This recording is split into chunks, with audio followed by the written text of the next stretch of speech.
5 లక్షల అసైన్ భూములు అప్పుడు ధరణి 2014 తెలంగాణ రాష్ట్రం ఏర్పడే సమయంలో 25 లక్షల అసైన్ భూములు ఇవాళ ఎంత తెలుసా అన్న 5 లక్షల అసైన్ భూములు అయినాయి. మిగతా ఏమైనాయి?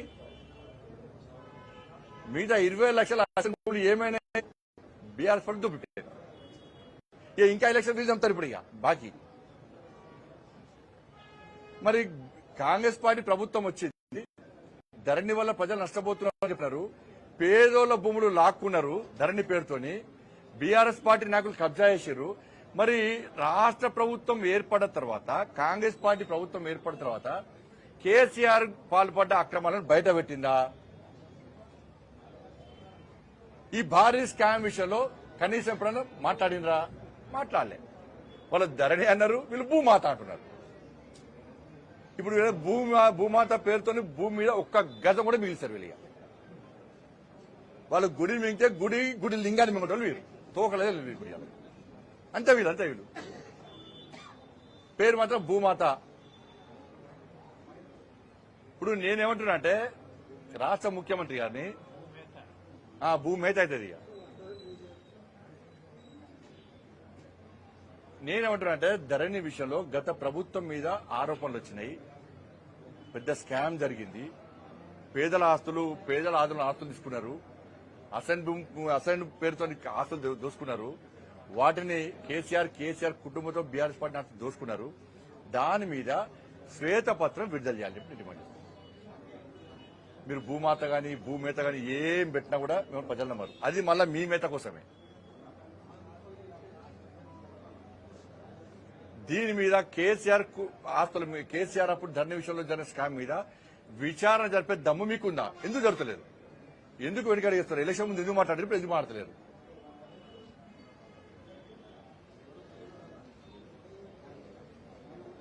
కాబట్టి ఈ విషయంలో ప్రభుత్వం ముందు రావాలి. ఇవాళ మళ్ళీ మీరు ఆస్తులు సంపాదించుకోవడం కోసం అస్తమాత్రం ఈ చూడండి, ప్రతిసారి ఇప్పుడు ధరణి అంట కదా, ఈ ఇష్యూ నడుస్తుంది కదా, మీరు సాయంత్రం వరకు న్యూస్ పెడతా ఉంటారు, మెల్లంగా ఏం చేస్తారంటే ఇష్యూ డైవర్ట్ చేస్తారు, మళ్ళీ కొత్త విషయాలు తీసుకొస్తారు వాళ్ళు. ఇప్పుడు మేము అవినీతి మీద ఆరుగా మాట్లాడతారు, రుణమాఫీ అన్నారు. రుణమాఫీ ఏం జరిగిందన్న? రుణమాఫీ 1,50,000 లోపు రుణమాఫీ బీఆర్ఎస్ పార్టీ ప్రభుత్వంలో ఎంతమంది అన్నారు? 30 లక్షల మంది అన్నారు. ఇప్పుడు ఎంతమందికి వచ్చింది? అది 18 లక్షల 19 లక్షలు 19 లక్షలు 10 లక్షలు. మరి ఏడమే అంటే ఆ ప్రభుత్వం చెప్పింది ఏంది, మీరు చెప్పింది ఏంది? రుణమాఫీ వల్ల ఎంతమందికి లాభం ఉండగలిగింది? 30 లక్షల మందిలా. మరి మీతో ఏడవేరు, వాళ్ళకి ఏం న్యాయం, రైతులకు ఏం న్యాయం జరగాలి? 6 గ్యారెంటీ. ఇప్పుడు ఇదే రైతుల విషయంలో మీరు రైతు భరోసా ఇస్తున్నారు, గతం ఒక దఫా ఇవ్వాల్సింది చంద్ర తెచ్చిరి అయిపోయా. చంద్ర తెచ్చిరిగా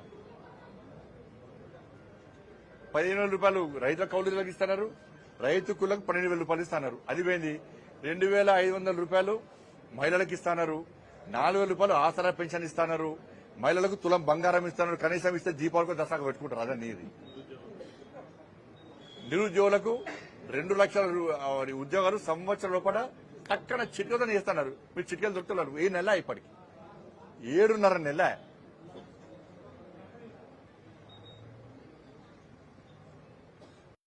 విద్యా వైద్య విషయాలు మొత్తం చెంద చేసిరు. ఇవాళ ఆ ఫీజు రియంబర్స్మెంట్ బకాయిలు ఇస్తనే లేరు. ఇప్పుడు ఏమంటున్నారు యాజమాన్యాన్ని, సర్టిఫికెట్లు ఇవ్వమంటే పైసలు అడుగుతున్నారు. కాబట్టి ప్రభుత్వము కేవలము ప్రకటనలు, గతంలో బీఆర్ఎస్ పార్టీ ప్రభుత్వం ఏ విధంగా ప్రకటనలు చేసి టైంపాస్ చేసిందో ప్రజలు నమ్మించడానికి, స్థానిక సంస్థల ఎన్నికల్లో గెలవడానికి ఈ ప్రకటనలు ఉపయోగపడతాయని చెప్పి కాంగ్రెస్ పార్టీ ప్రభుత్వం అనుకుంటున్నది. ప్రజలకు వాస్తవ విషయాలు తెలుసు, 6 గ్యారెంటీ విషయంలో మీరు మోసం చేసిన విధానం తెలుసు. కాబట్టి ఈ విషయంలో భారతీయ జనతా పార్టీ పక్క రుణమాఫీ విషయంలో కానీ ప్రభుత్వం మంచి చేస్తే పక్క ప్రభుత్వం ప్రజలను మోసం చేసే ప్రయత్నం చేస్తే ఇవాళ ప్రజలకు భారతీయ జనతా పార్టీ కార్యకర్తల మీద, నాయకులకు విశ్వాసం ఉంది. తెలంగాణ రాష్ట్రంలో మా రాష్ట్ర అధ్యక్షులు కిషన్ రెడ్డి గారి నేతృత్వంలో తప్పకుండా మేము ఆ పోరుబాట ప్రారంభించబోతున్నాం. కిషన్ గారు ప్రత్యేక ప్రణాళిక రూపొందిస్తున్నారు. ఏ విధంగా ఉద్యమం చేయాలో వారి నేతృత్వంలో వాళ్ళు ఆలోచిస్తున్నారు. తప్పకుండా వదిలిపెట్టే ప్రసక్తి లేదు. స్థానిక సంస్థల ఎన్నికల్లో కేంద్రం నుంచి నిధులు వస్తున్న విషయం ప్రజలకు తెలుసు. గత సర్పంచులు, గత ఎంపీడీసీలు, గత జెడ్పీడీసీలే మాకు ప్రచారకర్తలు. స్థానిక సంస్థల ఎన్నికల్లో వాళ్ళు పక్కా చెప్తారు. ఇవాళ గ్రామ పంచాయతీలకు ఇన్నో పైసలు వచ్చినాయంటే నరేంద్ర మోడీ గారి ప్రభుత్వము కేంద్ర ప్రభుత్వం పైసలే. మీరు ఈసారి బీజేపీని గెలిపేకుంటే ఒక్క పైసా మన గ్రామ పంచాయతీకి రాదు. బీఆర్ఎస్ పార్టీ, కాంగ్రెస్ పార్టీని గెలిపిస్తే వాళ్ళు పైసలు చంపుకుంటారు, వాళ్ళ జేబులు నింపుకుంటారు అని చెప్పి వాళ్ళే చెప్పడానికి సిద్ధంగా ఉన్నారు. కాబట్టి ప్రభుత్వం ఆలోచించాలి. మంచి ఆలోచనతో ముందు రావాల్సిందిగా నేను ప్రభుత్వానికి అప్పీల్ చేస్తా ఉన్నాను.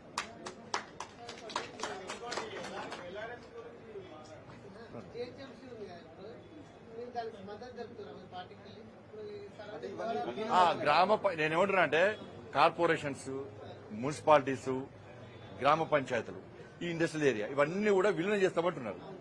ఇలా ప్రజలు ఏమనుకుంటారు? ప్రజల ఆలోచన ఏంది? ఇప్పుడు గతంలో విలీనం చేసినటువంటి ప్రాంతాలు ఏమైనా అభివృద్ధి చెందినాయా? ఏమవుతుందంటే ఇష్టానుసారంగా పన్నులు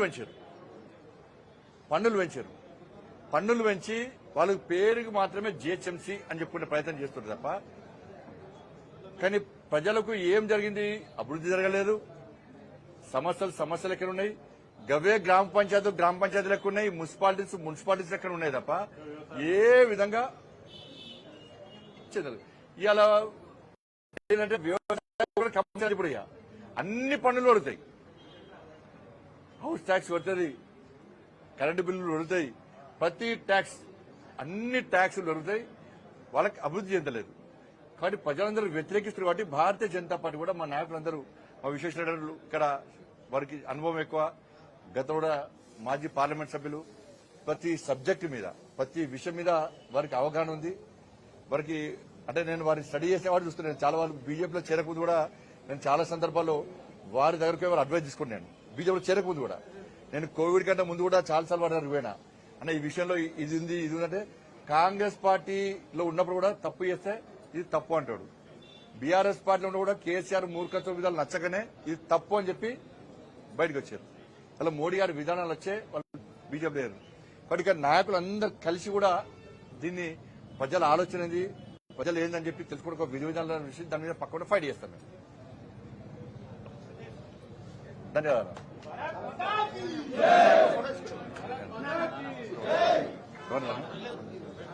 థ్యాంక్ యూ. ఫస్ట్ టైం కలిసి కలిసి